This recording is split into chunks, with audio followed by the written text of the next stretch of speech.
Actually, where my story starts is in 1850.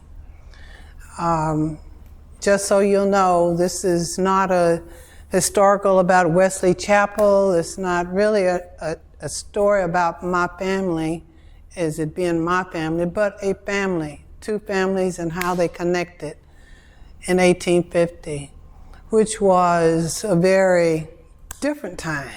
If you consider 650 people, we have classrooms that exceed that amount.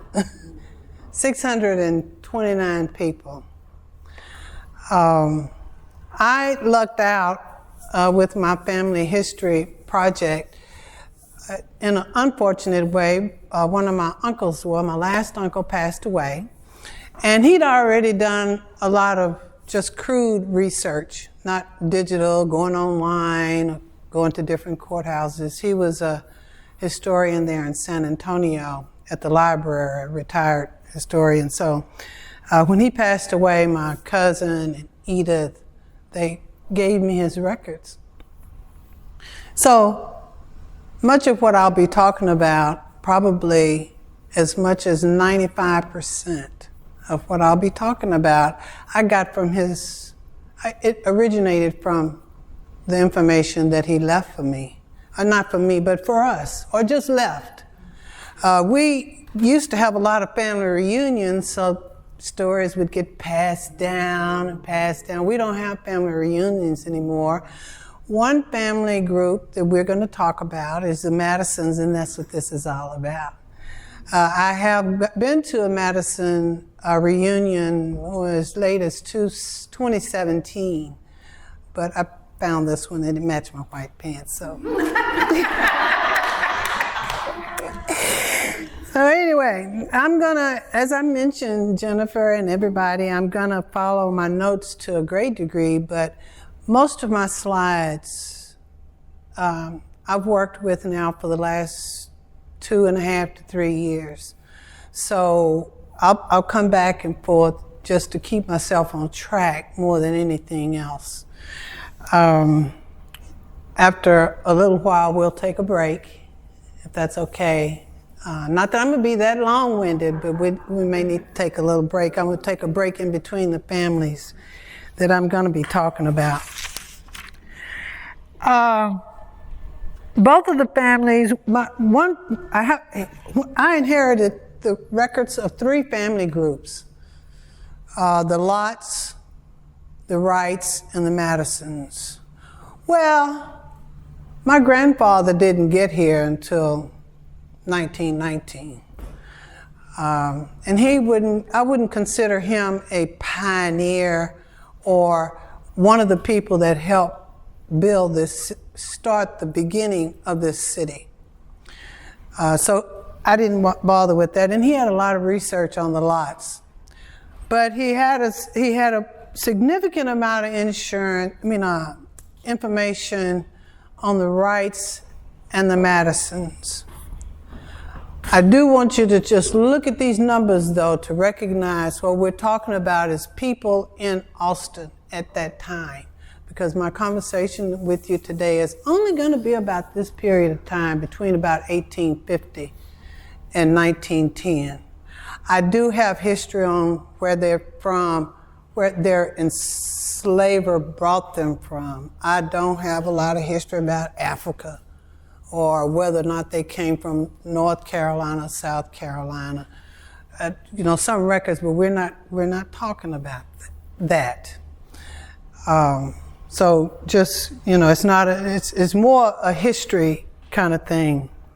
I came, as Jennifer mentioned, doing some research on, I have 18 known relatives here, Madisons and Wrights. And even though some may be unmarked, they are on the books. So, and you too may have some relatives here that are on the books that are just unmarked.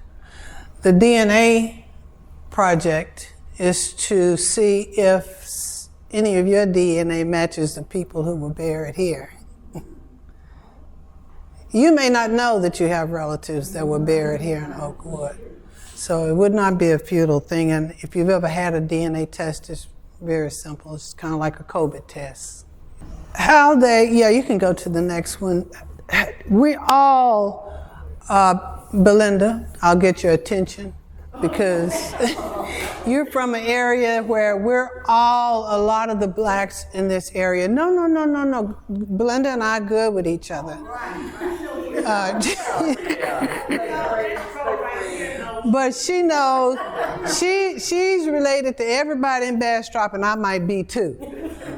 But a lot of the blacks in Austin migrated here from Bastrop County. At the time of emancipation, Bastrop County was much more populated than Austin, this core of Austin, Texas. It was farmland. And so when this was one of the destinations. San Antonio was one of the destinations. And those that there's another migration method for people that ended up in Houston, for those people that were down around Brazoria County and that farmland. But I say that to say that's just to introduce you to Bastrop County. Belinda can give you some background information on that, and we won't go into a whole lot of detail on that.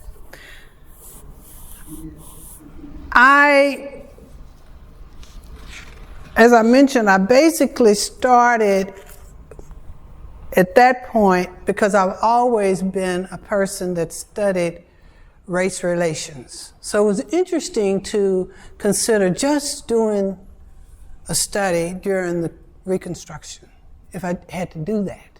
And it just so happened that I have records of my family group, both family groups, and how they participated in some form or fashion. So, and there's another story at the end, and we'll get to that later. But let's start first with this first slide. My oldest, she's not the one that came first, but my oldest ancestor was my great-great-grandmother. Her name was Betsy. She actually came out of Tennessee and migrated to Bastrop County around 1840. She didn't migrate. Her enslaver migrated to Bastrop County in the 1840s. She had, at that time, some records show that she had as many as 11 kids, and later on we'll talk about that, but she eventually migrated to Austin upon emancipation. She lived in me 96. She was an interesting lady. At the time that she did her migration, she had 8 sons. She eventually became a charter member of Ebenezer Third Baptist Church. Born in folklore that she was born in Pensacola, but she was enslaved, or that last purchase occurred in 1834 in Tennessee. But I'm going to talk about the Wrights first because they came first. And when you have people, you can go to the next slide, you have people that pass away, or households you have to break them down because somebody died. You really need to go through their materials. People get to fighting over TVs and, a blanket or this. Well, a lot of the just miscellaneous material that you get can give you all sorts of information. My uncle, and there were 2 Office Depot boxes of information. Some of it, and I have some of the things over here to show you my show and tell part. But this is a little booklet that was in there that was printed in the 1970s. They had an event over in Maplewood. I don't know if you know a lot about Maplewood, but it's kind of 38th Street. Yeah. In Sherwood area. That's right. Over closer to, yeah, that's right. Well, Anyway, this book was in there. I never thought anything about it, but I was always taught as a historian or a genealogist to go from corner to corner, read every word that you read every word. And sure enough, here in a portion of it, there was a section that talked specifically about my great-grandfather, Milton Wright, that Dr. Joseph Wright, who migrated here in 1850, brought his slaves, Milton, Caroline, and it says it here, Milton, Caroline, and another family. Milton and Caroline are my great-great-grandparents. And I'll show you a little bit later on that who that other family was.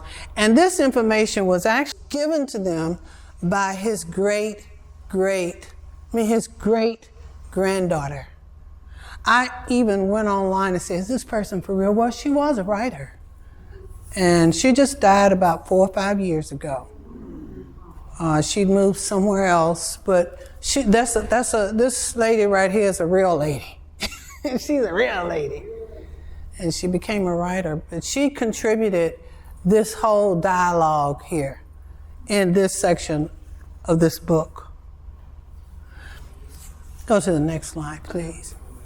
The other thing that's on the inside of this book is a diagram of where Maplewood was in reference to this section of Travis County. Well, the Wright property was right here at 35 and Airport. He bought like 245, a number of acres right there. And I'm going to show you something later on. It eventually became Mueller, the airport. Yeah. It's not that it was, well, it did become significant to me a little bit later on, but for right now, I just want to show you that this is where they landed when they got here. He came with his family, and he had his children and stuff. Dr. Joseph, it was written not only in here, but he was one of the, he helped survey, I'm not saying all of UT, but just during the time that UT was being developed, he was one of the land surveyors. I thought that was interesting. You can go to the next one. I began trying to I just went on, I go to slave records, so let's say I go on, and I belong to Ancestry.com, and some of their most valuable information in there is nothing but the census records that you can get. You can get all kind of stuff, birth records, all kind of stuff, marriage, evidence of marriages, as well as marriage certificates, just different stuff. But I like to look at the census records, and I put that up here just so that you can see this is, which is real valuable as a historian. This is very bad. I have about 5 of these, and they're the good kind. I don't bullcorn around with my, no real plastic.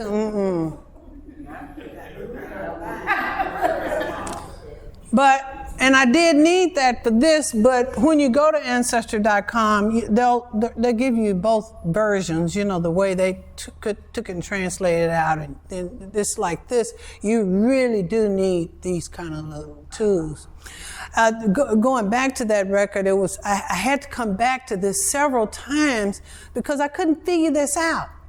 Who were Milton and Caroline? That older family obviously was at age 52 or 50, but they fell right in here. Their birth records, their death records, and we'll talk about that later too, later on showed that they were 7 years apart. So that could have been this right here and this right here. I could have matched them up. I just couldn't do it, but I had to come back to this several times. I'm going to go to the next one. Thank you. In my Uncle Ira's information, He had that they'd been married in 1852. And these dates are things that he also gave for the children that they had. It was 1, 2, 3, 4, 5, 6, this number of kids. And that this was his birth. Well, again, your records and the things that you have to look at every word, because you may find conflicting information. You can't really go on even a previous collector's information. You kind of have to put it all together. This next slide, I think is this next, this slide, it is kind of emotional for me in several ways. I recognize this is my uncle's handwriting. And Harriet, you can tell me who that handwriting is. My Aunt Virginia. She wrote, her penmanship was just, they sure did. This is the shack, the cabin that it says, Lavina and Sina Blanton. These were nieces of my grandmother. By the cabin grandmother Jenny Wright lived in when she first came to Austin. So based on her age, she wasn't born where I thought she was born, in Austin, which that previous chart showed. She actually was born somewhere else. So that's the whole thing. You have to read every word and remember what you read somewhere else. Go to the next one. I bring this here because as a still enslaved person, he and a group of guys or a group of people created Wesley Church. And this happened in March, June 19th. Yeah, Juneteenth was after that, the following Juneteenth. So he was still technically, enslaved. But he had the spirit or the soul to build a church. And that was very emotional for me because I grew up in Wesley and I didn't know that. I did not know that he was one of the founding members of the church that I grew up in. Now, it may have been told to me, but I didn't hear it when my parents told me. At a family union, I didn't get it. It just didn't relate to it. This is in Wikipedia. Wesley warrants being in Wikipedia. Can I interject that the slaves who worshiped at 10th Street Methodist Episcopal Church, those were the founding members of Wesley. We were the slaves that had church in the basement of 10th Street Methodist Episcopal Church, which became First Methodist Church on Lavaca. So we were the slaves who snuck and taught each other how to read in worship service. Okay. And we first were at 4th and Commerce. That's 4th and Commerce. Mm-hmm. And then Mr. Wright and yet Reverend Isaac Wright, I want to say, so is there a connection? I don't know. I think it's I've tried. I don't know in the sense that... It's a different set of rights, but Reverend Isaac Wright and Reverend Joseph Welch, I want to say white gentlemen, they helped found Wesley. Yeah. And we were a downtown church at our second location at 9th and Natchez, where First... That was the second location. Where First Baptist White, on Trinity, 10th and Brazos down there. We were at 9th and Natchez. We were downtown. That picture is 9th and Natchez. Yes, ma'am. That's part of my show and tell, y'all. They have a number of these. Worship in the basement at 10th Street Methodist Episcopal Church. They have a number of these images, not only this one, but a number of images of Wesley's congregation in front of Wesley on the Hill that are displayed in the history library as well as in other locations in the city. No. I'm in a learning, this is a learning mode for me. Yeah, no. I just learned, like I said, that my grandfather, I'm just learning all of this. So. And yet First Baptist, which is for the Anglos. Yes. And First Baptist Colored, which is on Heflin Lane. Yeah. And they have their historical marker, and you'll see on the marker First Baptist Colored. Mm-hmm. And your First Baptist regular, they got their marker too. Mm-hmm. Yeah. And the Sam Houston College had classes in that church. That's right. Mm-hmm. And Chapel on the Wesley on the hill. Investor services for the students. Mm-hmm. Yeah. Thank y'all for listening. I'm sure just a little Wesley. No, well, no, Arlene, any input, like I say, I take it all. Let's go to the next one now. 1873. Somehow at some point, he was able to save up $400. Now, I know people right now that ain't got $400. I mean, really. Or every penny they got is assigned to something. There's no extra. He bought from his enslaver's wife, and I say enslaver's wife because in that day it was the man that was considered the enslaver. But anyway, Rachel Wright sold him 36 acres for $400. This is one of those things I had to use, and I have a copy of it over here, you know, to really read every little bitty, and it was still hard to get. But in today's world, that's around this amount of money. So for an enslaved person to have saved that in 1873, and some others did. I mean, many. He wasn't the only one, but I'm proud that my grandfather did. And go to the next one. I'll show you where this is. This is a census in 1880. This is my grandmother right here. And, you know, you can get a lot of information from this, but you can make some crazy assumptions. I called Jennifer one day. I said, Jennifer, you know, I really need to get a little research done because I think my great-great-grandfather had property right in the middle of UT. She said, oh, Valore, I don't know about that. But let me refer you to a professor over there, Dr. Dudley. And I've been digging and digging. I even tried to go over to visit with her all through all that traffic on Guadalupe. Probably took me an hour to get to where I needed to go. And she was not there.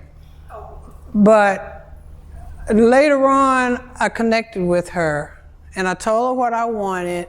And I sent her some basic information, the deed information, because I'd gone out on research, to the tax office to do the research. So I had it where it was recorded and everything.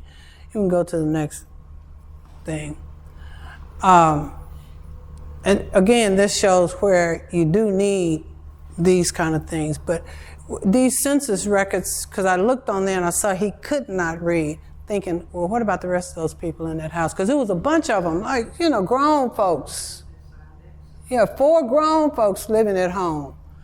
But sure enough, I could see this little section in here is where they ask if you can or cannot read. Another little clue. I thought that they were born in Austin, that the 2 oldest kids were born in Austin. But in here, they'd say, this is the oldest son, William. In fact, he says he was born, go back, in Tennessee. And so was Jenny, who is my great-grandmother. Eventually you'll find out. She was born in Tennessee. It's kind of messed up my thought process for how old she genuinely was. I'm still not really sure, but we'll take a look at that later too. But some of these people well, not some of these people, some of my relatives here. We'll talk about it a little bit later on. But census records, if you get the ledger, you can go through and read it. It gets to be very interesting reading the ledgers. I had a grandmother, her name was Madison. Her name was Viola Madison. She lived on Tillotson, and she was about this tall. She was, wasn't she?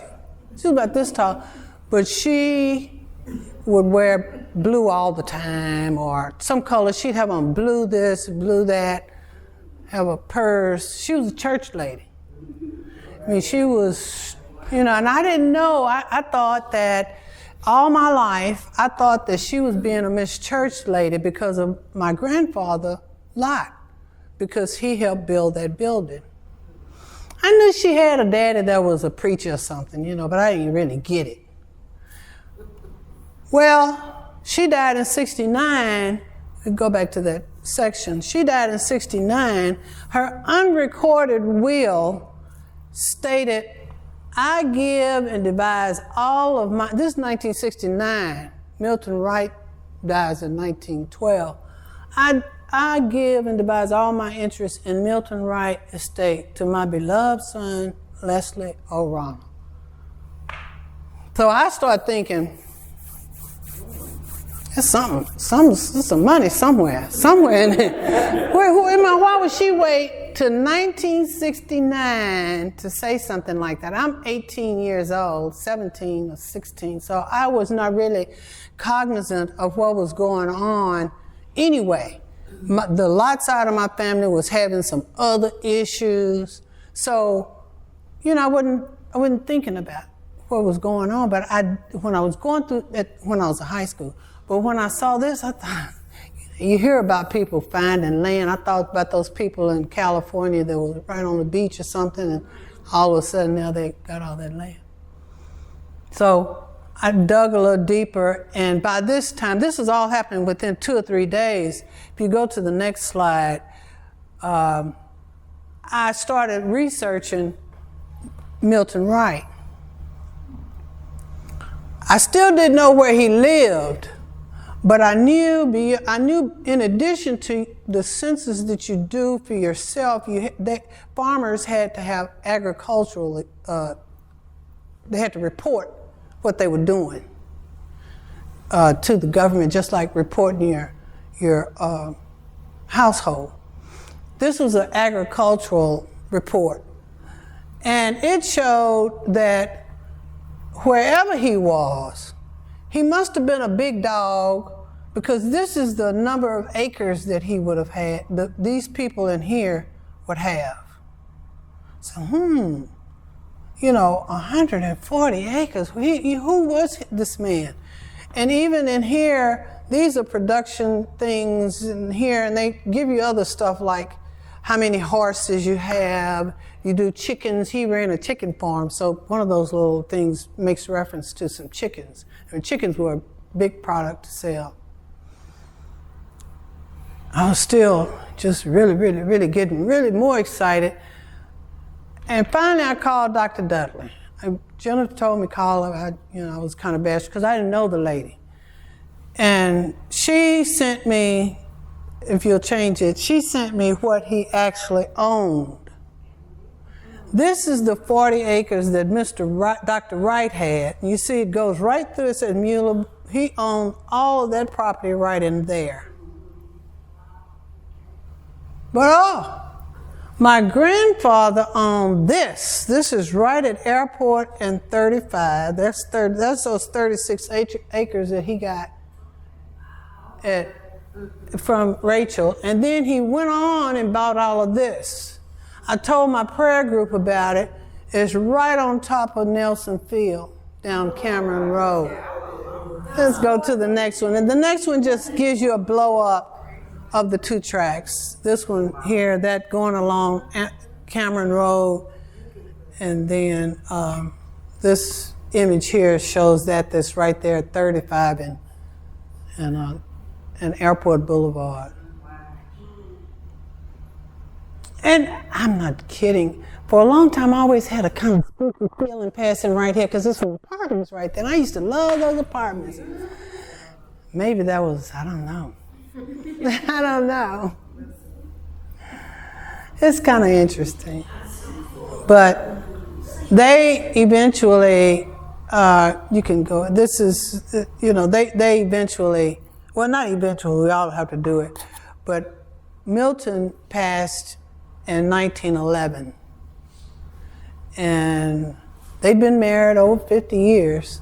So, that unfortunate thing is a lot of times, even at that time, when one passes, the other one is not too far behind. And she did, in fact, pass, you see, April. He was in April, and the very next year, she died. She was 76, and he was 83. So I use those figures, and they probably don't know the exact date that they were married, but at that time, people would carry an age. They would take an age and just run, for the rest of their lives. We're going to come back to this right here because this is a very important thing. She died at 1167 Angelina. That's right.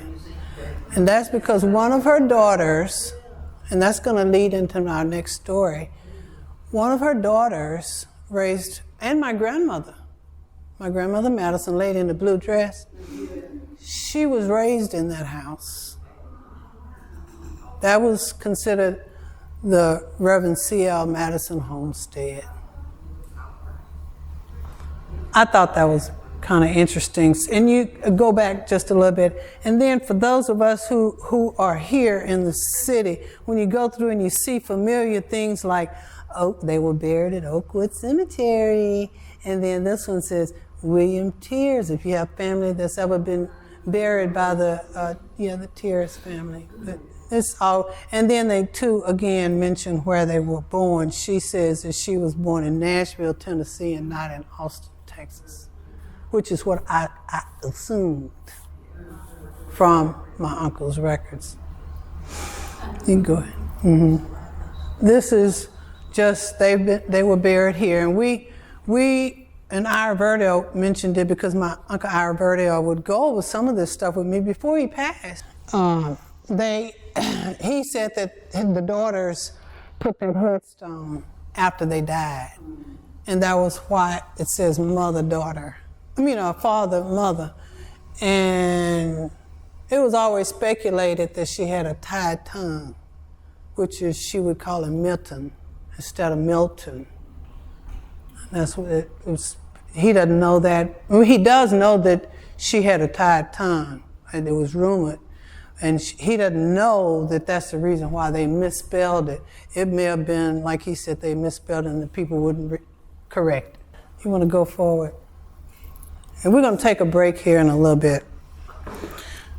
This is a picture I have over here of, the congregation of Wesley. The Sunday school, it's a Sunday school group. There was a photography group, I think the Luke brothers or something. They did a lot of photography during that period of time.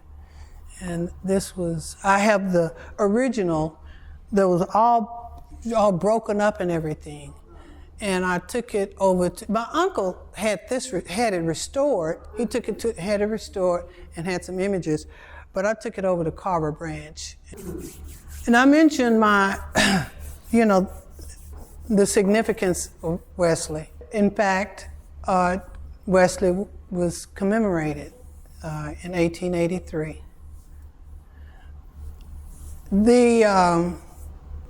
Harriet and I went to Birmingham and Montgomery last year, and we went to the Lynching Museum, and we saw the marker. They have a big cluster of markers for those that were lynched, and we saw the marker for this person. There was a lady and two men that were lynched, in 1892 or something like that. And that was an explosive, terrible time. That was, and especially post 1890, it was terrible. I mean, Jim Crow went full blown. The Ku Klux Klan had already organized in the 60s. Yeah. Yeah, and they were active. And we'll talk. My next family member, one of my next family members actually, was very involved in that part of it, in that part of Austin. And at that, I'm going to let us take a break and get me some water. Okay, now I'm sort of finished with the Brights, but not 100%. Milton's third child was a girl, female, and that was Jenny Wright. She married one of Betsy's boys. She married Charles, who was about the fifth boy down, Charles Madison. His name was C.L. Madison. I found this interesting, and I do this. I also belong to too many subscriptions, newspaper.com, and our wild card names, and I found this in there. Reverend C.L. Madison is a divine man, he was a preacher, of color, and so far as we can learn, tries to do everything right. True to his rule of conduct, he has recorded his intention on the marriage of record to do right once more for a bride to be Miss J.N. Wright. The right kind of. I thought that was kind of cute. Very cute. Yeah, I thought that was kind of cute. You can go ahead. He says again because he had been married previously to another lady 2 years. And he must have been married to her about right in here and maybe 2 years prior. And again, this is that second connection I have with Wesley. Before he married Jenny, he'd already been a pastor at Wesley twice. Mm-hmm. He had 2 terms. He had 3. 3? That's what he did. Yeah, he had 3 terms. His last term was right here. He died at a very early age, but anyway, he died in 1900. And at the time that he died, Jenny already, he died in Lockhart. Methodist, ministers, I don't know if it was just in Methodist church, but they would rotate every couple of years. They used to rotate. So that's why you see these gaps, it's like every 2 years they get a new minister. In 1900, he was stationed in Lockhart and died. I don't know if the last child was in the belly. I can't remember the dates, and I did look at it. But he already had all 11 of his children. Jenny had 11 children between right here and 1900. That was a whole bunch of. No TV.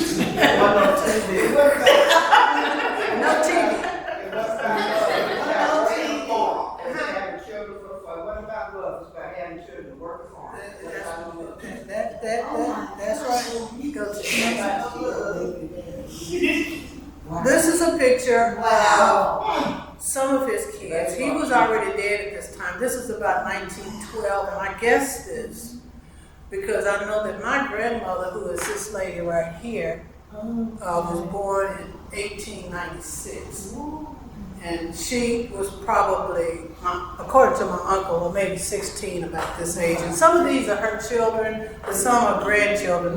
But this is Jenny right here. And I don't know if that was taken. She was already living in 1167, Angelina. I don't know if this was taken in front of that, but that's her family group. And the chapel uses this image in some of their promotions.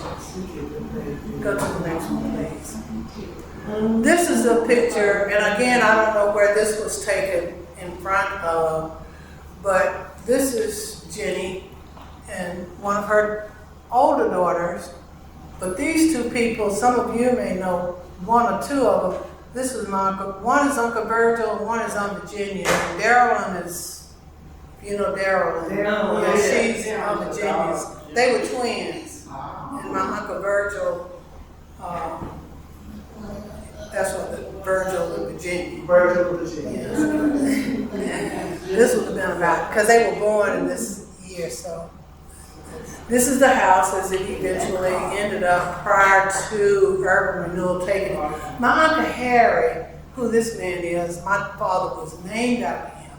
Well, they had already moved him from the homestead. That's why it's all like this, although it might have been like that when he was there. But it wasn't always real dark. It was always real dark. It might have been like that. But she raised all, it was 4 rooms, and we remember it quite vividly.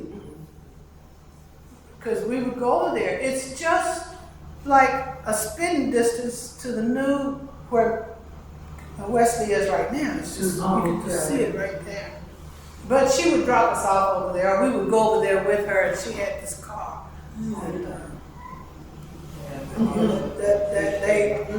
I guess they probably went over just because it was the last, because there was a date on here, and I don't see it on one of these pictures. I was going to say what date it was. I think it was either 68 or 66. And he'd already moved to a senior citizen apartment complex on Chicon, right across from Rosewood Courts. Because the house, I mean, it was getting dilapidated. It was real spooky. It was a spooky house. But yeah, we did go there many times. You could go, and that's where I kind of do the George Santos on people. I tell them that our homestead is on the library campus. But really, it was next door.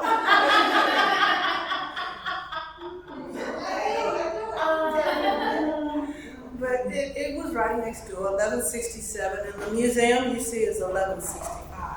Actually, when they did all that, they kind of restructured the streets and stuff. I'll do the next one, please. Now, he had several other brothers. Shelby was the oldest. He lived out in the Barton Springs area. And then he had another brother that lived right next door to him. His name was Jim James. But there were 2 brothers that were quite notable. John Madison became one of the first mail carriers. They only had 5. They hired 5 when they first started dropping box, having a box at your house. And to be, a minority of black, to be trusted with that kind of a position, that was a big deal. He got, the first year you would get $600, and I got a news article where they tell you that first year that you only get $600 a year, and the next year you get $850 a year. That was a lot of money too, at that time. Yeah. And he probably got benefits, because he stayed a mail carrier a long time. It was a very respectable position, respectable enough for him to have leadership roles in the community. Betsy, and he was married to a lady that was with Eastern Star or something. Yeah, she was a treasurer. It's one of the prominent headstones out here. Her name was Letty. They were married about 15, 20, well, maybe longer than that. They didn't have no kids. And he lived at the corner of 11th Street and 35. 803 11th Street. As a matter of fact, Betsy died in that house. Yeah, my great-grandmother, she died in this house. 11th Street used to be a really booming street. Well, before it got to be entertainment, it was considered, really the place to live.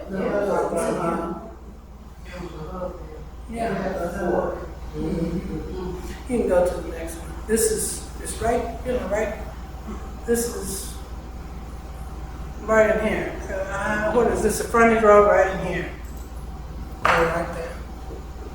tall cotton. Right now it's tall cotton. Go to the next one. His brother that has the most notoriety is Henry Green Madison.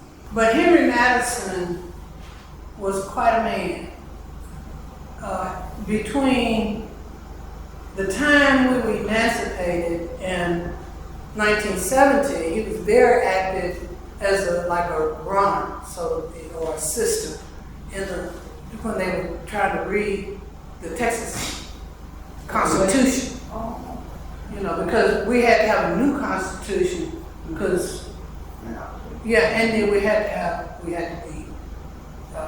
get it right. Well, we had to free the slaves because our old Constitution had slavery in the second part, so our state Constitution had to be in line with the government. And then the 13th Amendment just made those people that were slaves, not the 13th, 14th, at least made them human.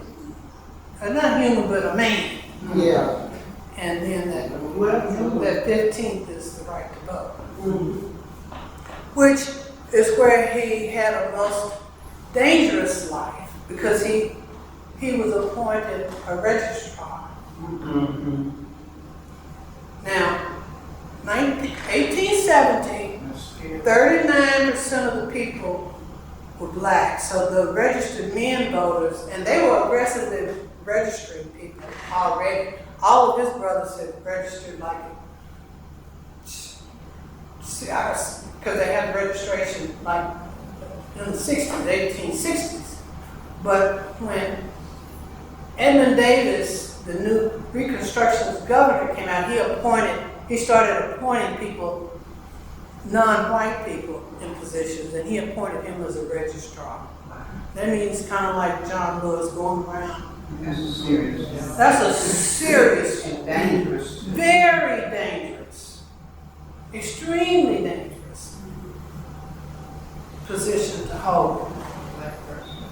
He was he was appointed as the first black council person. That was something.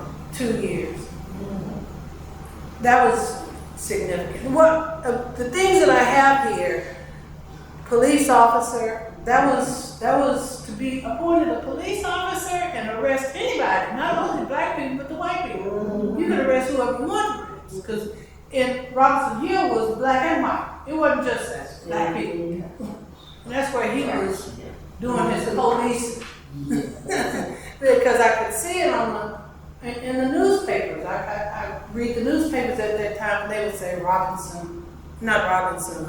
Madison, H. Madison arrested at such and such, they had an incident down on 7th Street. They didn't talk about it. But he's where we're going to talk even more about. And I say that because, and that's how it involves us in Houston and Austin. Parks and Recreation is doing a restoration. This cabin here is up on the hill in Rosewood, and they're doing a restoration of that cabin. I don't know, they're not going to remodel it, but just some restoration kind of stuff. And they'll have some narratives out, I guess, because now it's just a shack, a cabin. You don't know what it is. Right. Most people don't know what it is. They just know it's a cabin up there. So they're going to put some narratives up there. But it's amazing. I say this with Parks and Recreation. If you could please go to the next slide. Jennifer, one of the ladies let me tell you about this first. Yes. It just makes you sick, doesn't it? Now, her son, Henry, he already had a name for himself in Austin. And so did John. And he died in John. They don't mention either one of those sons who are prominent. They make a point of saying that she's an ex-slave and that she's a negress. That's. You know, Oldest darky. you know, we didn't get a whole lot of newspaper space, but this is a big little ad on page 6 on Saturday. We see, yeah. So somebody thought enough. I would say that forget all of that other stuff. She must have had something. She must have really been popular in the community. She wasn't just an old lady. She probably raised white children. She probably helped raise white children. Yeah, she Yes, that's right, yeah. She raised some white children. when they the cabin, that cabin was located at one house down from 803. He was at 805 11th Street, Henry Madison Mars. Go to the next slide. They discovered it in like 1968 or 69. It took him a couple of years to relocate it. But his oldest daughter lived one street back on 10th Street. They were interviewing her in 1971 about the relocation of that cabin. And her comment was, why do you all take so long to try to find out something about the colored people? The East Austin community doesn't have a lot of markers of our history. There are not significant markers. So that's why I said some, but not significant. I thought that maybe I would close with that, because we live in a day today where, number one, you know how serious this whole thing of voting is because of what's going on. Voting is so important. It was important in his time and is getting increasingly important now. That's one thing. To just stress that. Number two, we have generations that don't know the significance of history and the power of the vote. They don't even vote. I don't need to vote for the school election. I don't have no kids.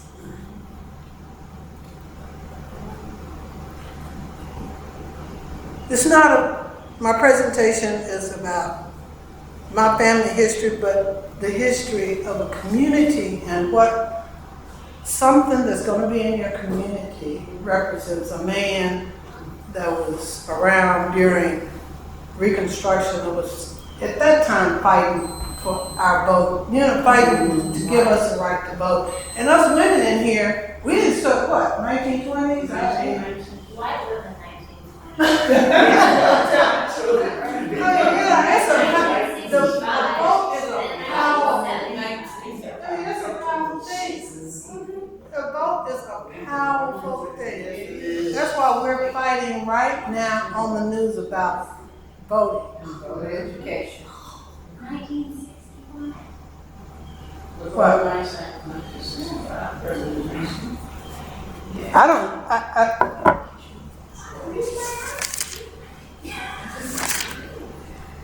It goes beyond even that. It goes into, when you talk about education and voting. Voting is important with schools right now because city councils city school boards are the ones who are voting to pull school books off. That's history. It's getting crazy. It's control history. I looked at Gone with the Wind all my life. I never thought about the racial part of it. I just didn't, but it's kind of. The things are in there. That's right. But you have to read it. You have to know what you're looking at and to know how to, critique subject matter. But you have to know about what the birth of a nation was all about. Don't pull that. And this is voting. This is all about the power of our vote. It's not about my family. It's about history. We're making history here today. History is made every single day. So don't think that you don't have history in your family. You have history. It may not be somebody like that. But it has to start, as far as recording in family history, it has to start somewhere. And you have to understand it. So for East Austin, that's what we're all working on. Thank you. Jennifer, I think I can close it up.